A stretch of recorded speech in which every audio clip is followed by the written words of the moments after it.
Llegó el momento de la columna económica de la mano de Alejandro Otero. Hola Alejandro, ¿cómo andás? Gaby Corral te habla. ¿Qué tal, Gabriela? ¿Cómo estás? Buen día. Buen día. Bien, en realidad un poco preocupada con todo lo que está pasando en materia económica en el país, como siempre desde hace un año y medio, ¿no? Uno siempre vive con el corazón un poco en la mano en esto.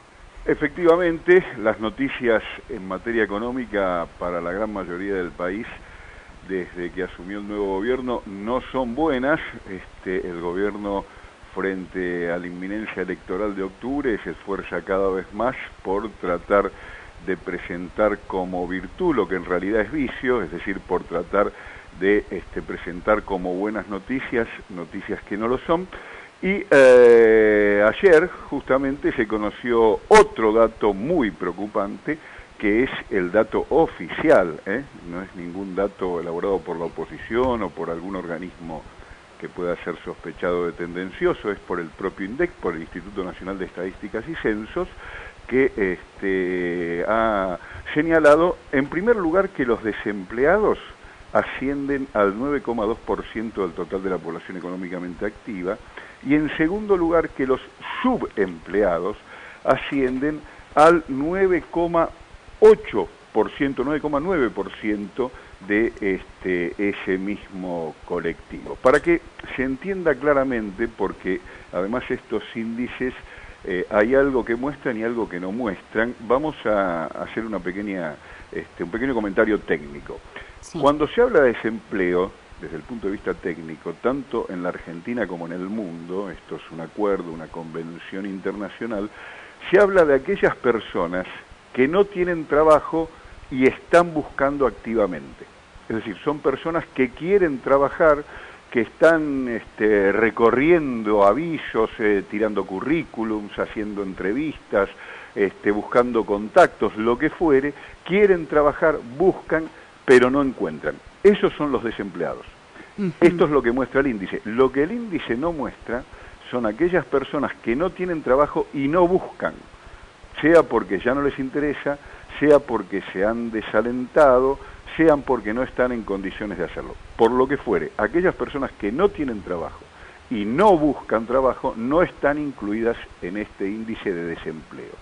Y por otro lado, el índice del 9,9% de subempleados son aquellos que sí tienen algún tipo de trabajo, sea un trabajo fijo o changas, pero están trabajando menos horas de las que quisieran o en una actividad que no es la que preferirían, y entonces están también buscando trabajar más o buscar un cambio en su trabajo. Esos son los subempleados. De manera que si uno combina estos dos índices, Gabriela, lo que tenemos es que más de 3,5 millones de trabajadores, mira lo que te digo, más de 3,5 millones de trabajadores en el país tienen problemas de empleo, o porque directamente no tienen empleo, algo así como 1.700.000, o porque teniendo algún tipo de trabajo están trabajando menos horas de las que quisieran o en un trabajo que no es el que preferirían y por lo tanto tienen menos ingresos de los que desearían o los que necesitan. Estos son más de 1.800.000. 3,5 millones, más de 3,5 millones de personas con problema de empleo en la Argentina, y por supuesto, como hemos dicho, es un dato espantoso, es un dato horroroso, es un dato preocupante, pero que de ninguna manera puede resultar sorprendente, porque si la economía está planchada, la actividad no crece, el consumo no crece, el mercado interno se deprimió, producto de las políticas del gobierno, más temprano que tarde, como sabemos, va a suceder que el desempleo crezca. Así que este dato es espantoso, pero de ninguna manera sorprendente. Y si te parece, Gabriela, a mí me gustaría relacionar este dato, porque me parece muy ilustrativo, con unas muy polémicas declaraciones que hizo el presidente hace unos días. No sé si te acordás, respecto de que... ¿Cuál de todas? Porque las declaraciones del presidente siempre son polémicas. Es cierto, hay que precisar el tema. No, a mí me parece interesante relacionar este dato con lo que él dijo acerca de la mafia de los juicios laborales, lo imputó al diputado Recalde Padre, y centró en el tema de los juicios laborales el problema de el costo laboral en las empresas y en particular en las pymes, ¿no? Entonces, me parece muy interesante esto, porque para la mirada dominante en el gobierno, para los economistas del gobierno y para buena parte de sus cuadros políticos, la Argentina lo que tiene, según ellos, es un problema de competitividad. Es decir, los productos que genera la Argentina no son competitivos ni en términos de calidad ni en términos de precio con los que se producen en otras partes del mundo y por lo tanto pierde la producción argentina la carrera de la competitividad contra lo que generan otros países en la región o más allá del Atlántico y del Pacífico, por supuesto. Entonces este problema de competitividad, ellos dicen, ¿cuál es la razón de este problema de competitividad? ¿Por qué la Argentina no puede estar mejor posicionada con su producción en los mercados mundiales? Porque tiene costos altos. Y entonces dicen, los costos altos se deben a dos cosas.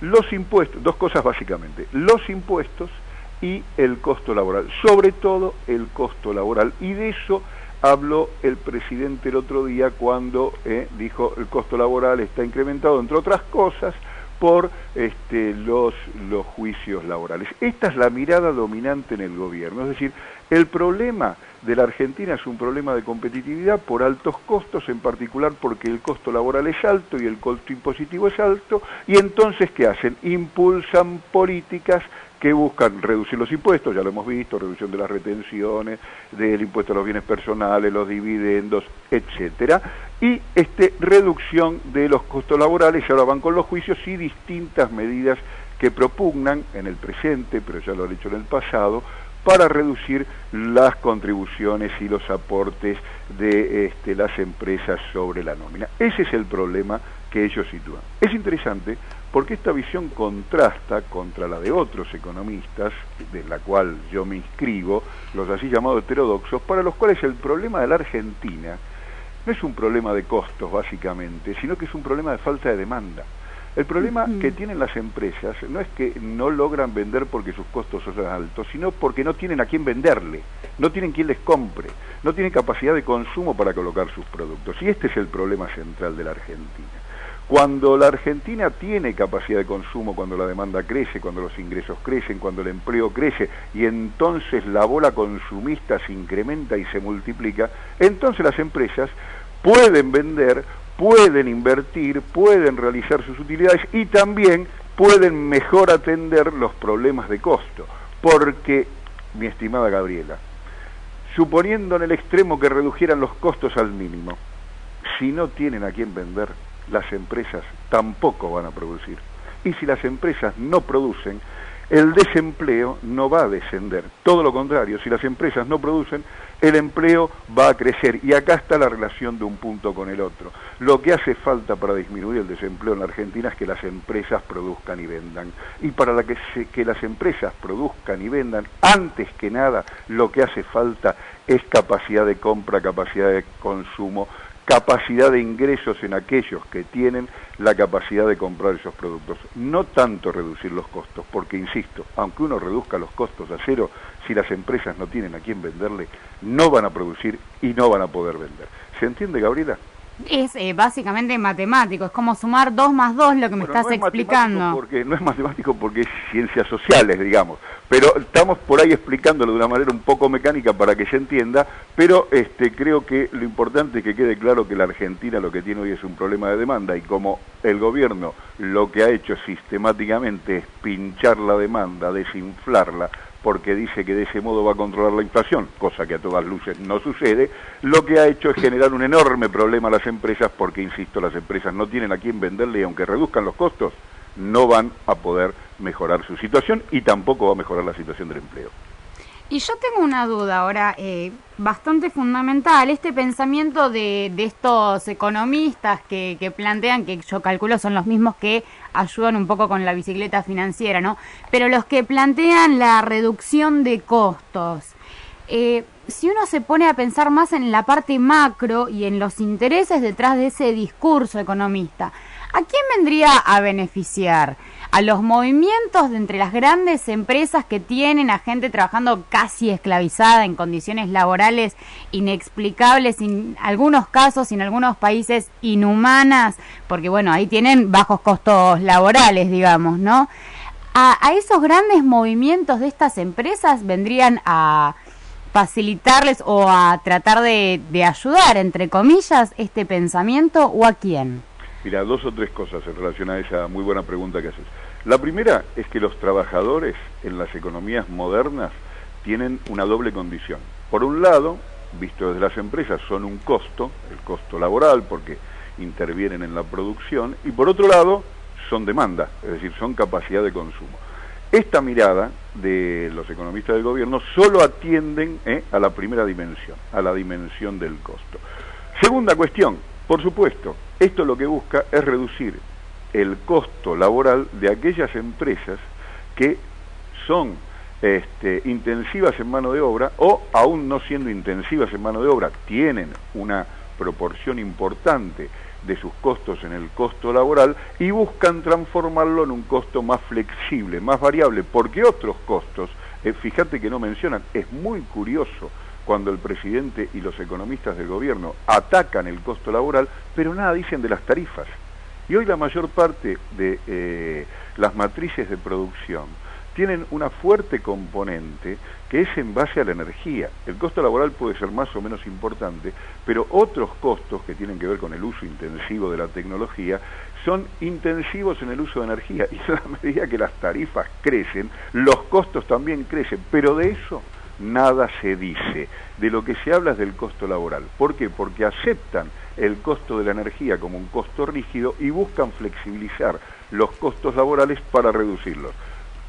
¿Reducirlos para qué, Gabriela? Bueno, el resultado es obvio. Si reducen los costos laborales y los precios no cambian, lo que se incrementa es la tasa de ganancia, ¿verdad? Lo que están buscando, y yendo concretamente a tu pregunta, es mejorar los niveles de rentabilidad de las empresas por vía del costo laboral.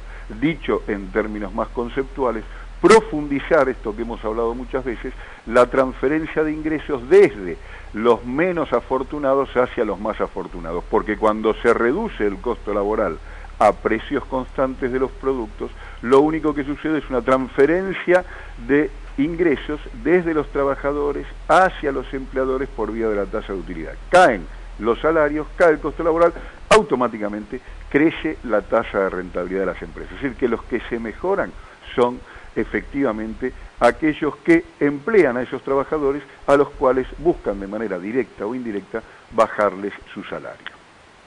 Muchísimas gracias, Alejandro. Justo se me viene a la mente, no me acuerdo si lo vi en una película o lo leí en un libro, que este tipo de cosas a veces se dan, es decir, bajar los costos laborales para favorecer el consumo en otros países, entre comillas, llamados desarrollados, ¿no? Porque lo que pueden hacer estas grandes empresas, que no pueden hacerlo las pequeñas, que son las que se están destruyendo, es exportar, ¿no? ¿A dónde va esta exportación? Probablemente a países que, digamos, tienen más altos costos laborales que los nuestros, o leyes incluso más reguladas de las que quieren imponernos a nosotros, que quieren básicamente flexibilizar el mercado laboral de este país, para favorecer incluso por medio de este intercambio, donde se ganan millones y millones, el consumo en otros países, entre comillas, los vamos a llamar más desarrollados. Sí, totalmente. Si querés hablamos de eso el jueves que viene. Es el fenómeno que se llama de deslocalización del capital. Las empresas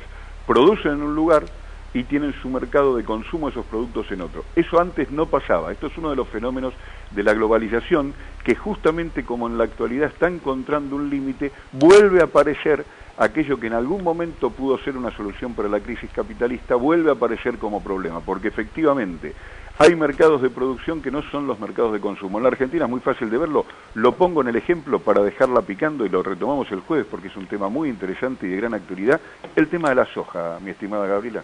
La Argentina produce soja que en más del 95% no consume, ni a granel, ni en la forma de harina, ni en la forma de aceite. La vende al exterior.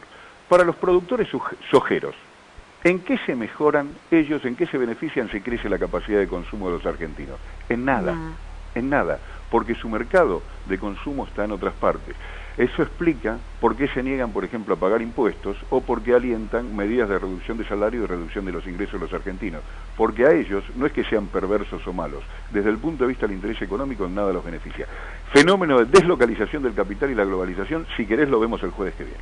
Perfecto, entonces la dejamos pendiente para el jueves que viene, Alejandro. La dejamos picando, un cariño, nos vemos el jueves próximo. Nos vemos el jueves próximo. Recién estábamos en comunicación con Alejandro Otero, nuestro columnista económico, hablando un poco de todo lo que tiene que ver con este intento de flexibilización realmente lamentable, que ya lo vivimos en otras etapas de la Argentina, que se quiere volver a imponer actualmente en nuestro país. Poner actualmente